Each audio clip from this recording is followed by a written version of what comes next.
Marcus अध्याय 7। यरूशलेम नगर से फरीसियों तथा कुछ शास्त्रियों ने आकर मसीह यीशु को घेर लिया। उन्होंने देखा कि मसीह यीशु के कुछ शिष्य सांस्कारिक रूप से अशुद्ध हाथों से, बिना धोए हुए हाथों से भोजन कर रहे हैं।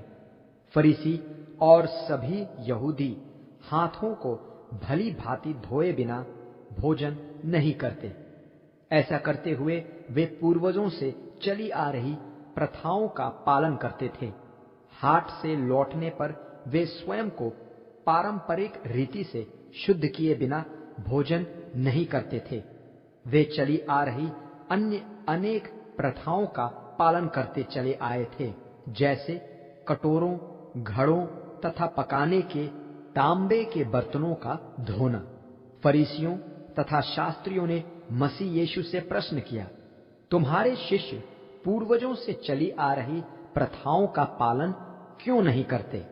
वे अशुद्ध हाथों से भोजन करते हैं। मसीह यीशु ने उन्हें उत्तर दिया, आप पाखंडियों के लिए भविष्यद्वक्ता यशायाह की यह भविष्यवाणी ठीक ही है। ये लोग मात्र ओंठों से मेरा सम्मान करते हैं, किंतु इनका हृदय मुझसे अत्यंत दूर है। मेरे प्रति उनकी उपासना व्यर्थ है। उनकी शिक्षाएं मात्र मनुष्य के मस्तिष्क की उपज हैं। आप लोग मनुष्यों की परंपराओं का तो पालन करते जाते हैं, किंतु परमेश्वर की आज्ञा को टालते जाते हैं। मसीह यीशु ने उनसे यह भी कहा, आप लोग कितनी सुविधापूर्वक परंपराओं का पालन करने के लिए परमेश्वर की आज्ञा को टाल देते हैं। मोशे की आज्ञा है, अपने माता और पिता का सम्मान करो, तथा उसे जो अपने माता या पिता के विषय में बुरा कहे मृत्यु दंड दिया जाए। किंतु आपका कहना है, यदि कोई व्यक्ति अपने पिता या माता से इस प्रकार कहे, मेरी संपत्ति में से जो कुछ आपकी सहायता के लिए उपलब्ध हो सकता था वह कोरबान है, अर्थात परमेश्वर को समर्पित। इसके द्वारा आप उसे अपने पिता और अपनी माता के लिए कुछ भी करने नहीं देते। अपनी इस प्रथा के द्वारा जो पूर्वजों से चली आई है, आप परमेश्वर के वचन को टाल देते हैं। आप ऐसे ही अनेक काम किया करते हैं। इसके बाद मसीह यीशु ने भीड़ को दोबारा अपने पास बुलाकर उसे संबोधित करते हुए कहा, तुम सब मेरी सुनो और समझो। ऐसी कोई वस्तु नहीं जो मनुष्य में बाहर से प्रवेश कर उसे अशुद्ध कर सके। मनुष्य को अशुद्ध तो वह करता है जो उसमें से बाहर आता है। जिसके सुनने के कान हो वह सुन ले। जब भीड़ से विदा ले वह घर में आ गए, उनके शिष्यों ने उनसे इस दृष्टांत के विषय में प्रश्न किया। इसके उत्तर में मसीह यीशु ने कहा, क्या तुम में भी बुद्धि का इतना अभाव है? क्या तुम्हें समझ नहीं आया कि जो कुछ मनुष्य में बाहर से प्रवेश करता है उसे अशुद्ध नहीं कर सकता, क्योंकि वह उसके हृदय में नहीं परंतु उसके आमाशय में जाता है और बाहर निकल जाता है। इस प्रकार मसीह यीशु ने सभी प्रकार के भोजन को स्वच्छ घोषित कर दिया। जो मनुष्य में से बाहर आता है वही मनुष्य को अशुद्ध करता है। मनुष्य के भीतर से, मनुष्य के हृदय ही से बुरे विचार बाहर आते हैं, जो उसे चोरी, हत्या, व्यभिचार, लोभ, दुराचारिता, छल कपट, कामुकता, जलन, निंदा, अहंकार तथा मूर्खता की ओर लगा देते हैं। ये सभी अवगुण मनुष्य के अंतर से बाहर आते तथा उसे अशुद्ध करते हैं।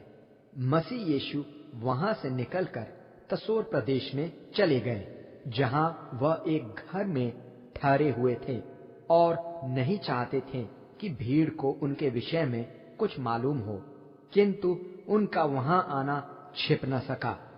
उनके विषय में सुनकर एक स्त्री उनसे भेंट करने वहां आई, जिसकी पुत्री प्रेतात्मा से पीड़ित थी। वहां प्रवेश करते ही वह मसीह यीशु के चरणों पर जा गिरी। वह स्त्री यूनानी थी, सुरोफायनी जाति की। वह मसीह यीशु से विनती करती रही कि वह उसकी पुत्री में से प्रेत को निकाल दें। मसीह यीशु ने उससे कहा, पहले बालकों को तो तृप्त हो जाने दो। उन्हें परोसा भोजन उनसे लेकर कुत्तों को देना सही नहीं। किंतु इसके उत्तर में उस स्त्री ने कहा, सच है प्रभु, किंतु कुत्ते भी तो बालकों की मेज पर से गिरे हुए चूर चार को ही खाते हैं। मसीह यीशु ने उससे कहा, तुम्हारे इस उत्तर का परिणाम यह है कि दुष्टात्मा तुम्हारी पुत्री को छोड़कर जा चुकी है। घर लौट जाओ। घर पहुंचकर उसने अपनी पुत्री को बिछौने पर लेटा हुआ पाया। दुष्टात्मा उसे छोड़कर जा चुकी थी। तब वह तसोर के क्षेत्र से निकलकर तसीदोन क्षेत्र से होते हुए गलील झील के पास आए, जो देकापोलिस अंचल में था। लोग उनके पास एक ऐसे व्यक्ति को लाए जो बहिरा था तथा बड़ी कठिनाई से बोल पाता था। लोगों ने मसीह यीशु से उस व्यक्ति पर हाथ रखने की विनती की। मसीह यीशु उस व्यक्ति को भीड़ से दूर एकांत में ले गए। वहां उन्होंने उसके कानों में अपनी उंगलियां डाली। इसके बाद अपनी लार उसकी जीभ पर लगाए। तब एक गहरी आह भरते हुए स्वर्ग की ओर दृष्टि उठाकर उन्होंने उस व्यक्ति को संबोधित कर कहा, इफ्फाथा, अर्थात खुल जा। उस व्यक्ति के कान खुल गए, उसकी जीभ की रुकावट भी जाती रही और वह सामान्य रूप से बातें करने लगा। मसीह यीशु ने लोगों को आज्ञा दी कि वे इसके विषय में किसी से न कहें, किंतु मसीह यीशु जितना रोकते थे वे उतना ही अधिक प्रचार करते जाते थे। लोग आश्चर्य से भरकर कहा करते थे, वह जो कुछ करते हैं भला ही करते हैं। यहाँ तक कि वह बहिरे को सुनने की तथा गूंगे को बोलने की शक्ति प्रदान कर रहे हैं।